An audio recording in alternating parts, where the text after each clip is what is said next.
"You got the stuff?" Nico looked both ways, opened his locker, and slid out a water bottle. He'd figured out something with Monster, pre-workout powder, and espresso shots that turned a water bottle into a weapon. He called it Rocket Fizz. $3 each. One bottle. And you were Einstein for at least 3 hours, but your heart would have to figure it out later. One kid's hands were shaking so bad in first period, he couldn't hold his pencil, but he told the teacher he was just cold. Nobody said a word because everybody was hooked like a fish. Nico was pulling $200 a day out of a locker. Every morning when he'd open his locker before first period, a line would already be there waiting. If you weren't on Rocket Fizz, you weren't playing on an even field, so within 2 weeks, half the school was buying. Then Brody drank 3 before gym class, and by the third lap of the mile, his face was soaked and he was breathing through his mouth. The gym teacher blew his whistle. "Brody, get off the track. You don't look right." Brody waved him off and went down mid-stride face first. They wheeled him out on a stretcher, and his heart rate was so high the paramedics thought the monitor was broken. Turns out Brody's heart didn't figure it out. Next morning, the principal called an emergency assembly and walked to the microphone holding one of Nico's bottles above his head. "We had this tested by a lab, and what came back should scare every single one of you. 800 milligrams of caffeine in one bottle. The FDA says 400 is the limit for a full-grown adult. This is double that." Every head in the gym turned toward Nico. "These drinks are banned. Anyone caught selling them will be suspended." Someone in the back started a slow clap, and within 5 seconds the entire gym was applauding. The principal leaned into the mic. "This is not funny." That afternoon they found 50 bottles in Nico's locker, organized by flavor. They suspended him for a week, and when he came back, kids swarmed him in the hallway. "Bro, please, finals are in 2 weeks. Name your price." Nico shook his head. "I'm retired. I still had 2 left from before the ban. Drank 1 the morning of my history final, and when the teacher asked why my hands were shaking, I told her I was just cold. My heart would figure it out." My best friend had been hiding something from me since the day we met. We met on a Friday after school when I saw him carrying a stack of books. A group of guys were walking past him, and one of them tripped him. He hit the dirt, and his books went everywhere. Another one stepped on his glasses, and they all laughed. I almost kept walking, but something made me stop. I put down my bag and helped him pick everything up. His glasses were cracked, and his hands were shaking, but he looked up at me and sort of smiled. His name was Kyle. I asked him why he was carrying so many books. He just shrugged. I was heading to a party that night, and I don't know why, but I invited him. Kyle actually showed up. We started talking, and he was a lot cooler than I expected. That Monday, I caught him at his locker, and after some small talk, we started hanging out every day. By junior year, we were inseparable. By senior year, he was a completely different person, confident, funny, and girls loved him. One afternoon, I went over to his house, and his mom opened the door. Before I could even say hi, she pulled me into a hug. She held on for a long time, and when she let go, her eyes were red. "Thank you for being his friend. You have no idea what it means to me." I told her it was nothing. She shook her head. "No, it's everything." Graduation day. Kyle had the highest grades in our class, so he had to give a speech. He was shaking backstage. I told him he'd be great. He walked up to the podium and looked out at the crowd. He didn't give his speech. He told our entire grade about that Friday, how he was carrying every book from his locker because he'd planned to take his own life that night. He didn't want his mom to have to come clean out his locker after he was gone. He said a kid he'd never spoken to stopped and helped him pick up his books and invited him to a party. He looked at me. He saved my life that day, and he didn't even know. I was mad at my mom because she wouldn't buy me ice cream after I begged her for hours. I thought it was completely unfair, so I started planning my revenge. On the way home, we had one last stop, so when my mom went inside another store and left me in the car, I decided to play a prank on her. She left the windows rolled down, just enough so I could slip out. I climbed outside and sat in a bush not far from the car. 6-year-old me sat there giggling, thinking it would be hilarious when my mom realized I wasn't there. When she did come out, I saw her drop her bags and scream. She was yelling my name, searching the entire car, checking underneath it. I thought the whole thing was so funny at the time. She called the cops who showed up quickly, and before I knew it, there were sirens and cops everywhere looking for me. I overheard someone telling my mom they saw a man grab me and run away, but I was confused. That didn't happen. Then I saw a helicopter overhead, and I knew it had gone too far. My mom was probably worried, but then I heard a scream. I jumped out of the bush ready to surprise my mom and just go home, but when I did, I saw her on the ground surrounded by paramedics. They immediately started giving her CPR, and I realized she was having a heart attack from the stress. I yelled, "Mom!" But before I could get over to them, the cops grabbed me. "Where have you been?" But I started crying and told them I just got lost. They raced her to the hospital, and when the doctor came out, he looked upset. He told me he knew what I did, but that she was alive and her heart was beating. She survived, but I never told her it was a prank. I was walking home from the corner store when 2 cops tackled me face first into the concrete. They dragged me to the station and sat me in an interrogation room with a 2-way mirror. her. I'm a black man who was 3 blocks from a crime scene, and that was enough for them. A detective walked in, dropped a photo of a dead woman on the table, and told me I was their primary suspect. I told him I didn't do anything. He leaned back in his chair, then helped me understand what happened to her because right now we don't know much. We found her this morning 3 blocks from where we picked you up. I told him I was at the corner store buying milk. He smiled. A guy like you out at that hour. Jury's not gonna love that. He didn't write down my alibi. He leaned forward. Here's what we do know. She was found in the alley behind the laundromat, keys still in her right hand. The back door was propped open with a brick, and that's how he got in behind her. I didn't say anything. He kept going. Whoever did this knew she closed up alone on Thursdays, knew the cameras on that block have been broken since June. He sat back and folded his arms. Honestly, a young black man 3 blocks from the scene with no real alibi? I've seen cases with less go all the way. He wasn't building a case. He was telling me it didn't matter what I said because he already knew how this would look to a jury. I looked at him. 5 minutes ago, he told me they didn't know much. Now he'd described the exact alley, the exact door, her schedule, which hand her keys were in, and that the cameras had been broken for months. I looked at the two-way mirror behind him, then back at him. You told me you don't know much. That's not a detective. That's a witness. A knock came from behind the mirror, then another. The detective stood up. This interview is over, but the door was already opening. 2 officers walked in, grabbed him by the arms, and sat him down in the same chair I'd been sitting in. They cuffed him at the same table where he'd tried to pin a murder on me. I stood up, walked out of that station at 3 in the morning, and nobody stopped me because he was the one who killed her. My uncle pulled me aside. I got you a cape that can make you fly. It was my 6th birthday party, and I tore the box open to try it out straight away. You just need to go high enough for it to work. So when no one was looking, I let him lift me onto a stack of bricks. Jump, but nothing happened, and I wasn't stopping until I went high enough to fly. Next, he boosted me onto the garden shed roof. Try again. I jumped and hit the grass hard. Why isn't this working? You're not high enough yet. Come on, I know a spot. I followed him down the road, and we didn't stop until we reached a bridge over the highway. He sat me on the railing and climbed up next to me. My legs were dangling over the cars below. This is the jump that changes everything. On the count of 3, I looked down at the cars and smiled. I can't wait to fly. The cape caught the wind and lifted behind me. 1, 2, I squeezed his hand. 3, I felt myself drop and the cape ripped up over my face. But right before my body hit the cars, someone grabbed my arm and pulled me up. I looked up and 2 officers had my uncle pinned to the ground. My mom grabbed me so tight I couldn't breathe. Mom? What's going on? Uncle was teaching me how to fly. She was holding the wrapping paper from the gift earlier. There was a note on the inside. The words, "I'm not meant for this life. Goodbye." My uncle looked at me from the ground and said, "I'm sorry. I just wanted to take you with me." While walking my daughter to school, I noticed a mime on our street with a sign that said, 7 days until it happens. He had a notebook out and was writing things down, handing out drawings to people who walked by. My daughter thought he was hilarious and ran over to give him a coin. He took it, staying perfectly in character, and waved at her in slow motion while smiling with these wide eyes. Over the next few days, he never left. His sign now said 5 days, and he was tying elaborate knots with a rope, spinning them into shapes while people threw money and clapped. By the time it said 3 days, he was crouched over a padlock showing the crowd how to break it with a bobby pin, and people were filming and laughing. But with 2 days left, I noticed something odd. He'd only pick up his notebook and write it in when I was with my daughter. If I walked by alone, his notebook stayed on the ground, and the day his sign said 1 day left, he wasn't performing at all. He was just standing completely still, and when my daughter waved at him, he didn't wave back for the first time all week. The next morning, he was gone. I was creeped out, but tried to ignore it, and just went to work as normal. But around 2 p.m., my daughter called me. She whispered, "Daddy, there's someone in our house." I couldn't believe what I was hearing, and went pale. I told her to lock herself in the bathroom because I was coming, and called the police telling them everything. I sprinted out to my car, and immediately hit the accelerator, running every red light on the way, praying my daughter was still alive. When I got to my street, I saw my front door wide open. My stomach sank, and I ran inside instantly expecting the worst. That's when I saw the mime's notebook, and the bobby pin he'd been performing with on the drawer. I ran around the house, and found the mime standing in the middle of my daughter's room. He was holding a rope, but when he saw me, he didn't even run. He just smiled and said, "She looks just like her." I slammed him into the wall, and held him there until I heard the sirens. Police arrested the mime, and while I was hugging my daughter, told me that 3 years ago he'd lost custody. His wife took their 10-year-old and vanished, so he'd been drifting between cities, finding girls who looked like his daughter to try take home. He was homeless, so the money people gave paid for the ropes and tools, and the tricks he performed were him practicing the kidnapping skills. I heard someone someone screaming and looked up to see a man telling a young girl to get out. She was holding a blanket and obviously wasn't in the cafe to buy anything. It was freezing outside and just wanted to stay warm, but he didn't care. I watched as she walked out and just sat down shivering. Everybody just ignored her. She looked broken and I knew I couldn't watch. I quickly finished my food and went to ask her if she was okay, but I noticed she wasn't just holding a blanket. I gasped because inside it was a baby. I sat with her and she looked broken, but when I told her I'd buy her some food so she could go inside, her eyes just lit up like a Christmas tree. I told her to get whatever she wanted and she couldn't stop thanking me. And when we walked inside, I told that worker to go shove it. She was a paying customer. She literally inhaled the croissant I bought her while she told me her story. She was only 15 and was completely homeless. She accidentally got pregnant and was so afraid her parents would disown her. She stole $5,000 and ran away. I knew there was no way her baby would survive the winter and begged her to let me call home. No, they'll never let me back there, but I kept begging her. Then she finally typed in the number. I called it and heard her mom say, "Hello?" I told her who I was and what I was doing. She thought I was pranking her, but I handed her the phone. She said, "Hi, Mom," and as I watched her face, I saw a tear rolling down her cheek. Her mom was crying so loud I could hear it, and that night, I spent 3 hours driving her home. Her family took her and their new grandson in without hesitation. My girlfriend coughed on my immunocompromised baby brother as a prank. Susan sneezed and asked for tissues because she was sick with the flu, and I instantly jumped up and got mad at her because I'd told her a million times that being sick around my brother could potentially kill him. I told her to go home right now, and she was angry, but reluctantly agreed. However, on her way out, she quickly dipped into the kitchen to grab her keys. Yet when I turned the corner, she was leaning over my brother's crib with a sick smile. She'd pulled pranks on me our entire relationship, but this was a line she never crossed. My jaw dropped, but before I could react, she bent down and did 3 aggressive coughs right in his face. She started laughing, but my brother's breathing instantly changed. He began turning purple, and his monitors spiked out of control. Susan was hysterical. "It's just a prank. He'll be fine." But then my mom came running in and saw what happened. She walked over and raised her hand and slapped Susan while she was still laughing. Susan hit the floor face first, but I didn't care. My brother's chest was caving with every breath, and his monitor showed he had 5 minutes of oxygen left. I dialed 911, but then I heard Susan behind me. She was wheezing and turning blue, repeating, "I can't breathe." I dropped to my knees, confused by how this was possible, and looked at my brother and my girlfriend, both going blue. I dialed 911 again, and 2 ambulances showed up. I rushed into the hospital and saw Susan hooked on tubes and monitors around her. The doctors gave me her x-rays and reports. She didn't just have a cold, she had pneumonia, meaning her lungs were already weak, and the impact from the fall completely crushed them. So by coughing on my brother, she'd put herself into a potentially permanent coma. I walked into her room and wrote her a note. "If you wake up, just know we're done." Then my mom walked in and added to the note, "Also, we're suing you for medical bills. You're lucky he's alive." The bus driver looked at me through the mirror and said, "Kid, don't get off at your stop today." He reached back with his phone showing my mom's number. I grabbed it and called her. A man with a thick accent answered, telling me to come straight home, but I heard my mom screaming, "Don't come home, run." The bus driver instantly grabbed his radio. "Code red on bus 19. I need police at every stop." He told me to get on the floor. I dropped between the seats. From the floor, I saw us passing my house. A white van was parked in the driveway. 3 men in ski masks stood around it, and one was holding zip ties. My phone buzzed. A photo of my dad tied up in our basement with blood running down his face. Another text saying, "Get off at the next stop or he dies. You have 60 seconds. The bus driver looked at my screen and shook his head. "It's a trap. Don't move." I started sobbing, asking what was happening, and he just said, "My dad isn't who I think he is." 2 more white vans pulled up on both sides of the bus. He reached under his dashboard and pulled out a satellite phone. "Target's been found. Families taken. I need extraction now for the package." He glanced at me. "Yes, the package is secure." The white vans rammed us from both sides. Kids were screaming. He slammed the gas and plowed straight through. He told me my dad had been undercover investigating a trafficking ring for 5 years. Someone leaked his identity this morning. A van slammed into our back bumper, and he yanked the wheel hard left. "They're Russian mafia." A helicopter appeared overhead, and a spotlight hit the bus. His jaw clenched. New plan. He handed me a backpack from under his seat. He pointed at a building with a red door and told me to run straight to it when he stopped driving. I asked about my parents, and he said the photo was fake. My parents were in witness protection already. He slammed the brakes and hit a button. The emergency exit flew open. I ran fast with the backpack bouncing on my back. I heard gunshots, but I kept looking straight. The red door opened before I reached it. A woman in tactical gear pulled me inside. She handed me a phone. I heard my mom, "Baby, we're okay. We're all okay." I dropped to the floor and gasped from relief. 2 months later, I found out my dad had been undercover for 5 years. The bus driver was my shadow guardian, and 27 members of the trafficking ring were arrested. I put a stopwatch on the table and looked at every teacher in the building. "You have 3 minutes to own up to it, or every single one of you is fired." That morning, I found a bag of white powder in the break room cabinet right next to the sugar. My hands were shaking when when I pulled it out. I locked every teacher in a room and slammed my hands on the desk. 10 seconds in, Mrs. Petrie raised her hand. I lied on my time cards twice. I didn't want anyone to know I was late. That's not what I'm looking for. Mr. Donaldson started sweating. I've been having an affair with Mrs. Walters after school in the astronomy room. We like the fake stars on the ceiling. He looked at the floor. Please don't tell my wife, or my kids, or my grandkids. 2 minutes. Mrs. Hart burst into tears. My real name is Nancy. I was in prison for shoplifting, and I have a Doritos problem I've been hiding for years. We'll deal with that later, Nancy. Mr. Glass stood up and ripped his shirt open. 3 nipples. Everyone stared. Sorry. Everyone was being so honest, I just needed to free myself. I had nothing. Mrs. Betty Williams, 85 years old and still teaching, folded her hands on the table. I slept with 62 students between 1982 and 2008 right after graduation. Exclusively nerds. They never got any love. The room went dead silent. Donaldson looked at Betty. At least mine was with a coworker. Betty didn't even look at him. I stared at her for a long time. We'll talk about that later. 1 minute. Mr. Appleton stood up shaking. I egged your house and slapped bologna on your car at 5 in the morning because you didn't give me a bigger Christmas bonus. Another teacher raised her hand. I toilet papered his house because you gave Teacher of the Year to Betty. She looked at Betty, who's apparently a legend now, I guess. I rubbed my face with both hands. I never even told them what I found. I pulled the bag out of my pocket and held it up. Who does this belong to? Betty leaned forward and squinted. Oh, that's where that went. I turned to her slowly. She dipped her finger in, tasted it, and smiled. Baking soda. I have never felt dumber in my entire life. 1 week later, Betty was arrested for swimming naked in a public fountain at 2 in the morning. High out of her mind. Baking soda my cheeks. I was banging on the vending machine to try and get my dollar back when suddenly the late bell rang, so I left it and headed to class. But by the time I sat down, our teacher was already taking attendance. So I pulled out my phone under my desk and texted my little brother Timmy, "Go get my dollar from the vending machine by the bathrooms." Fine. She started the lesson, and I put my phone away. A few minutes later, we heard a loud bang from down the hall. The speakers crackled, and our principal's voice came through shaking. "Return to your classrooms and lock your doors. This is not a drill." Our teacher immediately jumped up and pulled the blinds shut. She then locked the door and shoved her desk against it. "Backpacks down. Get to that wall. Let's go. Let's go." A girl in the front row started crying. "Oh my God, there's a shooter." I grabbed my phone and texted Timmy, "Get to your class now." Delivered. Sirens started layering outside one after another until you could feel them vibrating through the floor. A kid whispered, "They're right outside," and someone shushed him so hard, the room went dead silent. Our teacher sat at her laptop refreshing the page over and over. Nobody talked. I looked at my phone. Still delivered. 10 minutes passed. Then the speakers crackled again. "All clear. All students please exit the building in an orderly fashion." Kids started grabbing their bags. Our teacher touched my shoulder. "Jack, stay here." A police officer was waiting at the door. He walked me down an empty hallway and into a small room at the end. My mom was sitting inside. She saw me and broke down. "Baby, it's Timmy. Where is he? Is he okay?" She couldn't answer. My dad knelt in front of me. "He didn't make it, buddy. Was he shot? Did the shooter get to him?" My dad shook his head. "There was no shooter, Jack. Timmy was trying to get something out of a vending machine. He was rocking it back and forth and it fell on top of him." I stared at him. "That was the bang?" Nobody answered. I broke free and ran. Kids were pouring out of the building laughing and hugging each other, and I pushed through all of them. I ran down the hallway, around the corner. There was the vending machine on its side. Next to it was one shoe and Timmy's phone.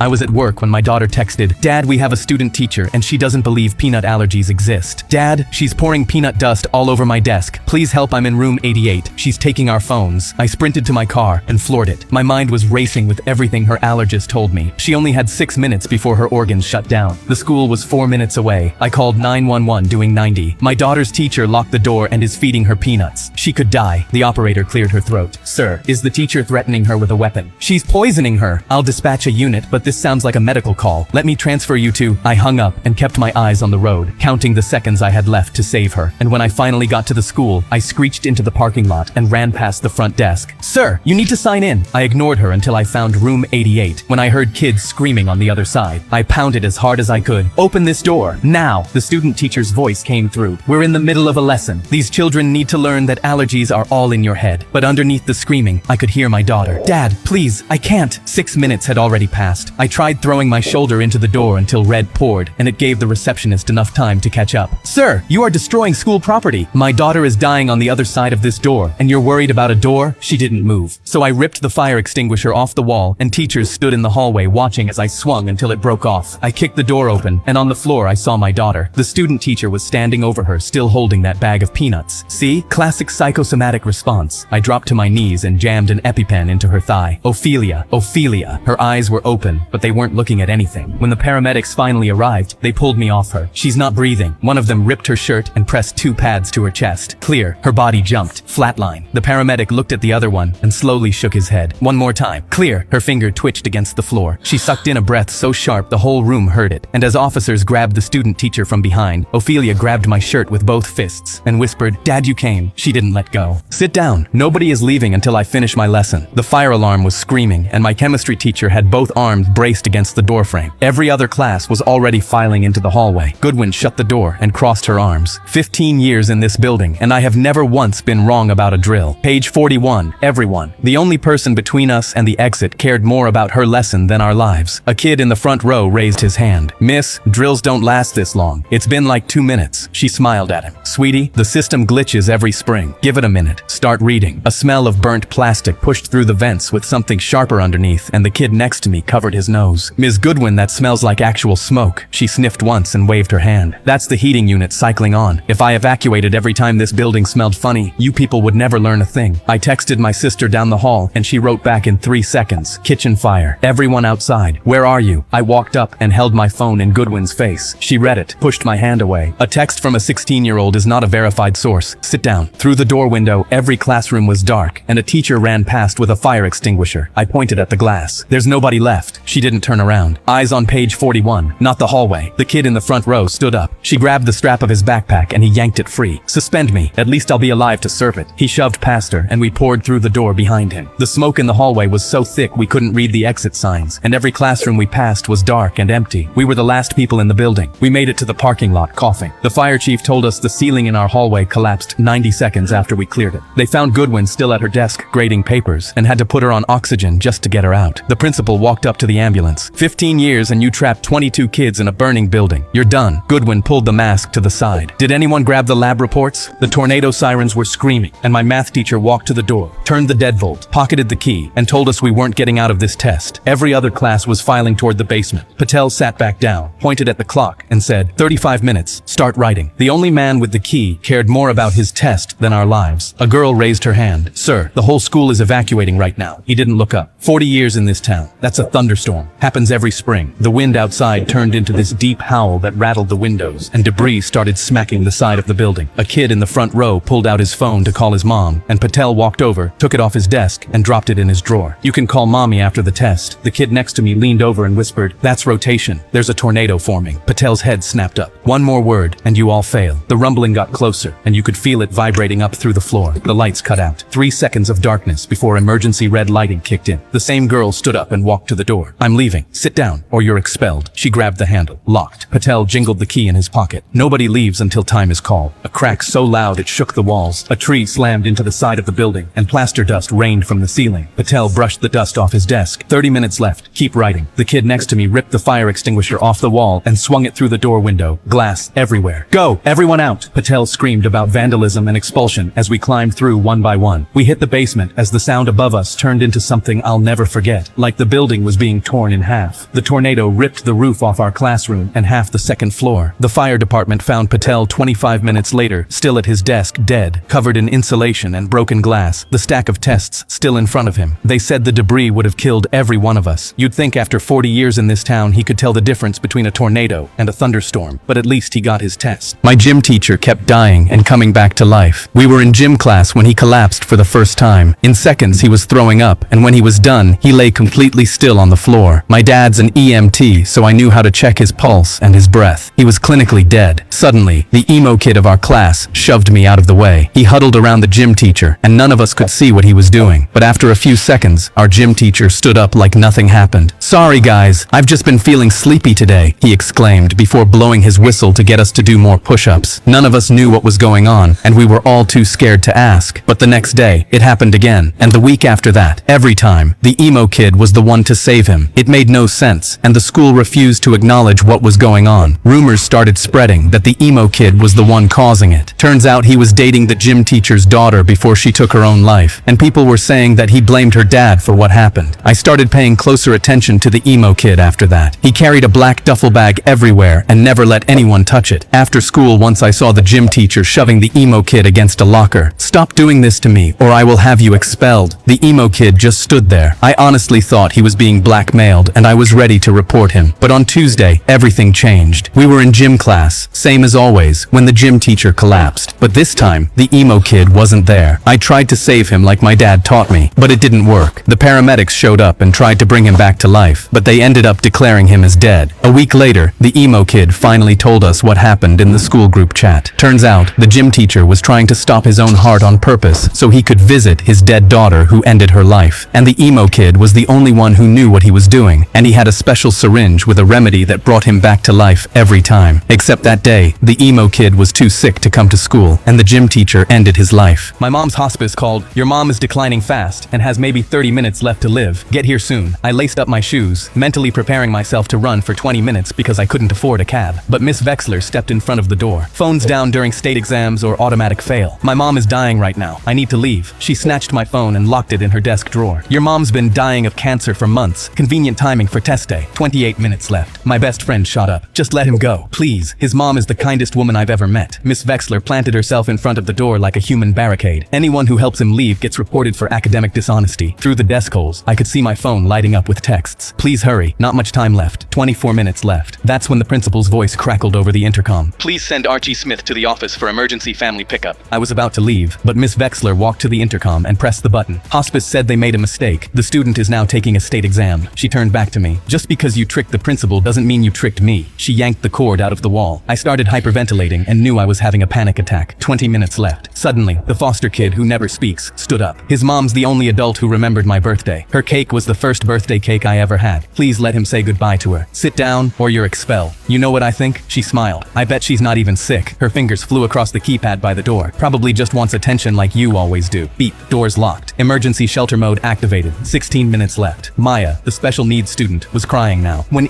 everyone laughed at my stutter, his mom taught me breathing exercises every day for free. Well, don't blame me. Maybe if Archie spent less time visiting her and more time studying, he wouldn't need to fake emergencies. 12 minutes left. I was on my knees now, gasping. "Please, she's dying." Miss Vexler turned on me with pure venom. "Well, this is the same mother who got me written up last month. If your mom really is dying, then consider it karma. You're welcome." That's when Ashley, perfect straight A Ashley, who'd never gotten a detention in her life, climbed on her desk. "I have something to confess." Miss Vexler whipped around. "Ashley, what are you? I cheated on every test. I stole the answer keys. I hacked your computer." "What? Check your computer. It's all there." I realized Ashley was distracting Miss Vexler so I could escape the classroom and see my mom. So I quickly grabbed a chair, turned toward the window, and swung as hard as I could. 6 minutes left. I ran like I'd never run before and sprinted to room 119. When I crashed through the door, completely out of breath with blood dripping from my hands, her eyes fluttered open. "Mom, I love you so much. I'm so sorry." She squeezed my hand, gathering every bit of strength she had left. "I love." Her mouth formed the shape of U, but no sound came. Her hand went slack in mine. The entire class burst through the door 5 minutes later. They'd all run after me, and the room was silent. Miss Vexler had stolen my mother's last words. When we returned to the classroom the next day, the school refused to acknowledge what had happened. But a few years later, when she died in the same hospice, no one in the town visited her, and she died alone. After gym class, I opened my locker and saw a note taped inside. "Check your backpack. Then meet in the east stairwell in 2 minutes or I call police." I opened my bag and saw a handgun. I freaked out. I had 90 seconds to make it to the other end of the school before being reported. I sprinted, and when I reached the east stairwell, a kid was waiting for me. I recognized him instantly. The rich kid. He had no friends and always posted videos of guns and school bombings, but nothing was done because of his family's money. He told me, "You're Mr. Rick's lab aide. You have the key to the chemistry storage room, right?" I nodded. He smiled.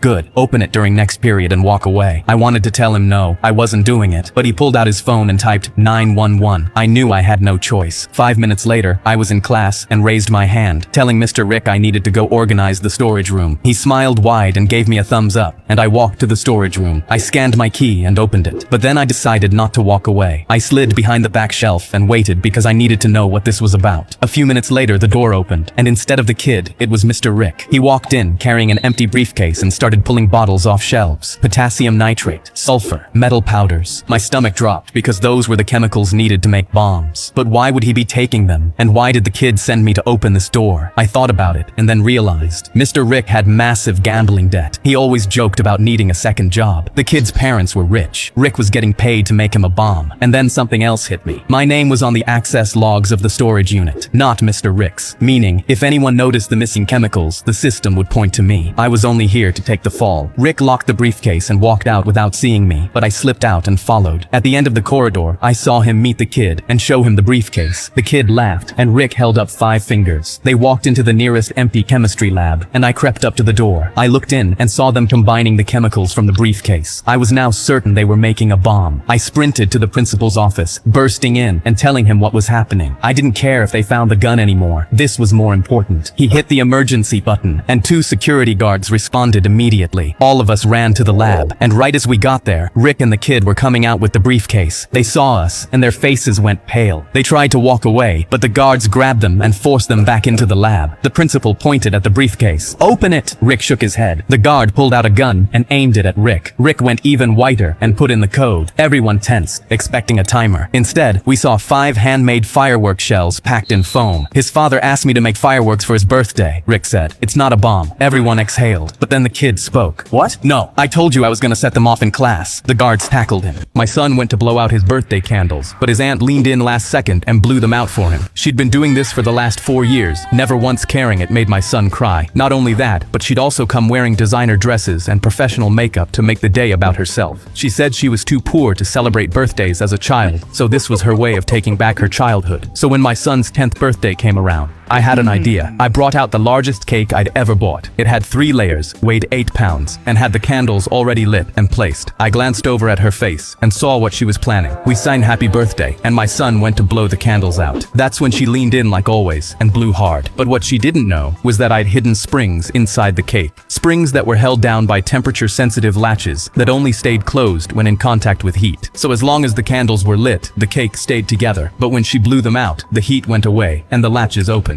The springs released, launching the entire center of the 8-pound cake into her face, covering her done-up hair, her professional makeup, and Gucci dress. My son started laughing so hard he was crying, and she ran out in tears. That's when I brought out the second non-booby-trapped cake for my son. I waved to all the kids in the suit, while they all said bye to Goofy. I was sweating, feeling like I was about to pass out, but right before I could leave, I heard someone yell at me, "Hey, racist!" I turned around and saw a woman angry. She was staring at me and said, "You ignored my kids because they're black. I'm getting you fired." I looked down and realized that I just didn't see them. It's really hard to see out of the suits, but instead of getting mad, I walked back out. I gave them high fives, took a picture with them, and left. However, after my break, my manager came and grabbed me. "You did what to that woman? She's threatening to call the police." I walked over and saw her, arms crossed. She told him I ignored her kids, and once again called me a racist for doing it. After he assured her I would never do such a thing, she kept going. She was yelling at both of us now, calling us racist monsters, and she was gonna have both of our jobs. I could tell my manager thought it was funny, because when he looked over at me, he gave me a nod, and in that moment, I knew exactly what he meant. I was never supposed to break character, but I made sure nobody was looking. Then, I secretly pulled up my sleeve to show her my own black skin. The look on her face was absolutely priceless. My roommate stole my food for 6 months, so I finally cooked him the meal he deserved. I dropped another ghost pepper into the bowl and kept mixing. Sticky notes, labels, group texts, and a combination lock on a Tupperware had all done nothing. Every time I caught him, he shrugged through a mouthful of my food and said the same thing. "Bro, it's just food." Tonight, I rolled the meatballs and slid them onto the bottom shelf with the usual sticky note. I left the recipe card on the counter and went to my room to wait. 20 minutes later, right on cue, the fridge opened down the hall. The microwave kicked on a few seconds after. By the time it beeped, my bedroom wall was vibrating with the sound of him chewing. He yelled through the wall, "Bro, why have you been hiding these from me?" The front door opened before I could answer. His girlfriend dropped her keys on the counter and asked what smelled so good. He shouted back, "Babe, you have to try these meatballs my roommate randomly made." She picked one up, smelled it, and asked why they looked so red. He laughed. "Bro, it's just food." The next sound was a wet bite followed by a long, suspicious pause. Both bathroom doors slammed at the exact same second. She started first. A long "eh" came through the guest bathroom door like a fire alarm. He banged on his door, screaming, "You poisoned me! I'm calling poison control!" I went and got the recipe card off the counter where I'd left it. I read it through his door over her screams, one ingredient at a time. 2 pounds of ground beef, 1 yellow onion, onion, 16 ghost peppers. Her howling stopped. Her voice came from the other bathroom, raw and wet. 16! Who put 16 ghost peppers in a meatball? Who is your roommate? I can't feel my tongue. Is this legal? Call an ambulance. Call my mom. I told her through the door. Nobody told you to eat it. The sticky note said, do not eat. Way too spicy. A man in an expensive suit put his can of soda on the counter, but when I told him the price was $1, he pulled out 20 cents and said, that's all I have. Usually I'd let people away with it, but he had his arms crossed and literally threw the money at my chest, so I wasn't going to. I replied the price was $1, and he went red in the face. Listen, you're a corner store slave. I'm a lawyer. If I say 20 cents is all I have, then you take the 20 cents, bow your head, and say thank you, sir. I told him that his attitude was making him look more like ma'am than a sir right now, and he completely lost it. He slammed his fist on the counter and said, just for that, I'm going to get something else too. He turned around and started picking out a bag of chips, and while he wasn't looking, I quickly grabbed his soda can from the counter, then shook it as fast as I could and put it back down. He turned around with a bag of chips, and I told him, you can't take those without paying. My store is struggling right now. But he just laughed at me. Should have thought about your struggling store before not letting me have my drink. He grabbed the soda can off the counter and said, it tastes even better when it's basically free. He smirked and opened the can, and immediately the soda exploded in his face. It covered his hair, his expensive lawyer suit, and ran down his legs and into his shoes. I gave him back his 20 cents and smiled, keep the change. My boss fired me because he didn't want a guy in a wheelchair pitching to clients. So 3 years later, I made him sit across my desk and beg me for a job. Richard called me into his office on a Monday and shut the door. Look, you're the best marketer we have. He couldn't keep eye contact. But the Northfield guys are old school. They golf. They want a guy who walks into the room, shakes hands, looks the part. It's not about you. It's about optics. I asked him if he was firing me. He said he was restructuring the role. I rolled out of his office, packed my desk, and left before lunch. By Wednesday, I had a business license. I worked out of my kitchen with my laptop on the counter because it was the only surface I could reach from my chair. For 6 months, I took whatever scraps I could get. Then one morning, I got an email from Northfield asking if we could take a meeting. Richard had pitched them my old decks, and they wanted to know who actually made them. I rolled into their boardroom that Friday, and their CEO stood up and walked around the table to shake my hand. He said, I've been wanting to meet the guy doing the work. Their head of strategy pulled a chair out of the way, so I could pull right up to the table. They signed before lunch. Not one of them mentioned the chair. By year 2, I had 40 clients and a downtown office with ramps to every floor. Richard's firm lost 3 more accounts to me that spring. Adweek put me on the cover in July. Richard's board removed him in August. He spent a year applying to every agency in the city, and nobody called him back. His resume came through my inbox in December. My assistant walked him in, and he lowered himself into the chair across from me. He told me he'd been following my work. He said he could bring leadership, experience, a new perspective. I let him get through all of it. Richard, you're the best marketer I've seen on paper in months. I watched him almost smile. But my clients are new school. They stream. They want someone who rolls into the room with a fresh perspective. They wouldn't get an old school guy like you. It's not about you. It's about optics. He went completely still. I rolled back from the desk and opened the door for him. Both my daughters were screaming from opposite ends of a burning house, and I could only reach one. The fire came through the kitchen and took the staircase before I could get up it. Kate was in the front bedroom, and Lisa was in the back, but their windows were on opposite sides of the house. I could hear Lisa screaming my name, but I ran for Kate. She was 4 and was closer to where the fire started, and I taught Lisa what to do in a fire. Cover your face with something wet. I climbed the oak tree outside Kate's window and kicked the glass in. The smoke hit me so hard I couldn't see. I dropped to her floor and crawled toward the sound of her coughing until my hand found her leg. I put my face against her chest, and she was barely breathing. I grabbed her and climbed down one-armed, slipped near the bottom, and hit the ground with her on top of me. I laid her on the grass, but when I stood up, the fire had spread to Lisa's side of the house, and I couldn't hear her screaming anymore. My legs almost gave out. I knew I had to get to the other side, but the garage was already on fire and the ladder was in there. I just stood there. I didn't know what to do.